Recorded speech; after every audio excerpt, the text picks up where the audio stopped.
Hey everyone, I just wanted to say hi. This is Marcy from Texas, and I'm here doing another of my Facebook Lives on the ancient oils. This one is going to be on the oil known as coriander.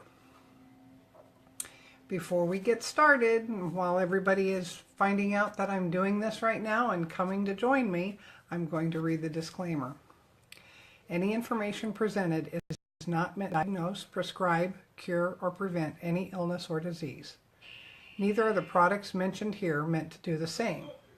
This presentation is strictly for information and educational purposes and is not for medical advice.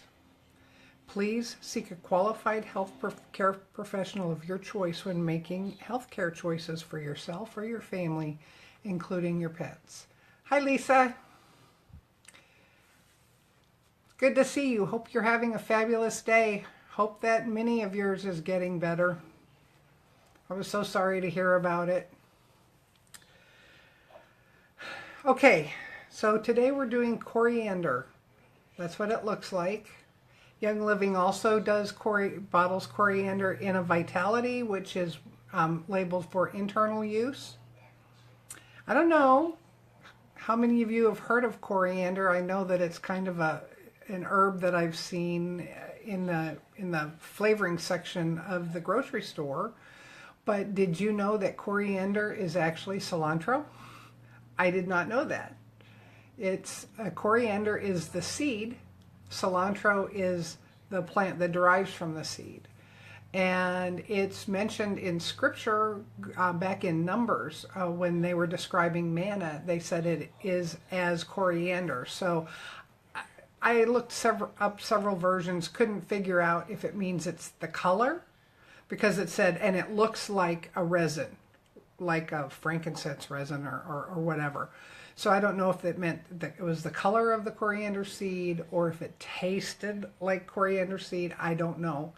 The coriander oil is kind of warm. It's not, doesn't smell spicy like you would expect something that, cilantro to be. And it really doesn't remind me of cilantro at all. So that shows you that the oil derived from the seed and the oil derived from the plant itself, the leaves and stems, would be totally different. But it smells kind of fresh. Actually, it does smell pretty fresh. So coriander is Coriandrum sativum. And I'm going to give you another word to look up. Do some research on. Do some research on linalool, Linalol. That is the main constituent in coriander essential oil. It's 65 to 78% linalool. The plant,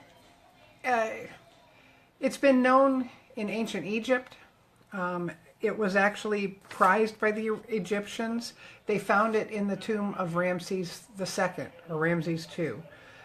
It's very familiar in Bible times. So it's also known as Chinese parsley, by the way. And historically it was used for digestion. They also used it to, they didn't know what they were treating at the time, but it turns out that it's supportive of the pancreas.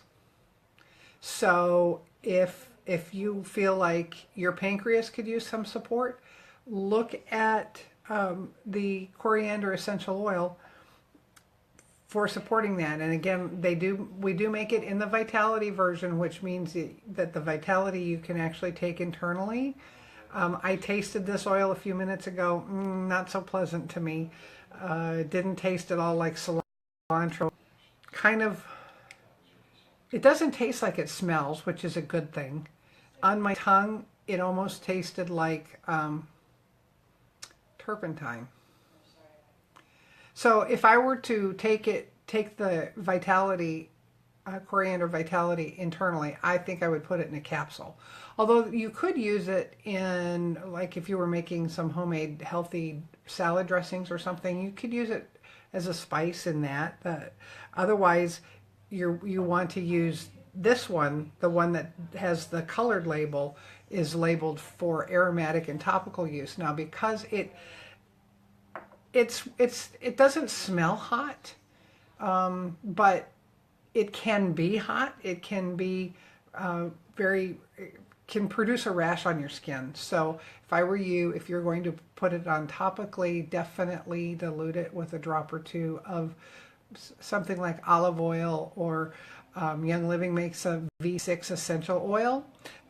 Sorry, it's not essential oil, V6 oil, which is a massage oil that is pure vegetable oil, but it's non-greasy. It's thinner than like the vegetable oils you would find at the store.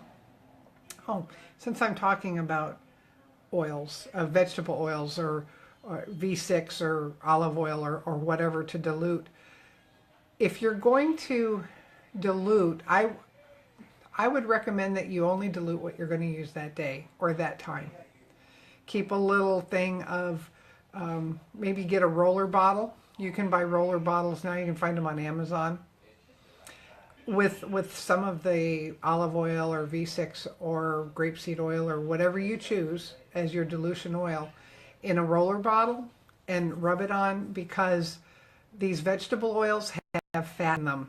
Essential oils do not. They're distilled. They don't have any proteins in them. So these, as long as it's a pure oil and it doesn't have any vegetable oil of any kind, any stretcher in it, these will last for a long time. Some of them are labeled a year. You would use your own judgment, but I've got some that I've had for 7, 8, 9 years that there's still oil in the bottle and it still works. I still use it. But if it gets mixed with a vegetable oil or a fatty oil, those go rancid. And the essential oil, I can't guarantee that it will prevent it from going rancid. So don't mix up like a whole bottle of oil with your other oil unless you know you're going to be using this within the next 2 or 3 months, because I don't trust olive oil, V6, anything much. Well, V6 I trust a little longer, but olive oil, I've had it go rancid sitting on my counter in 3 months.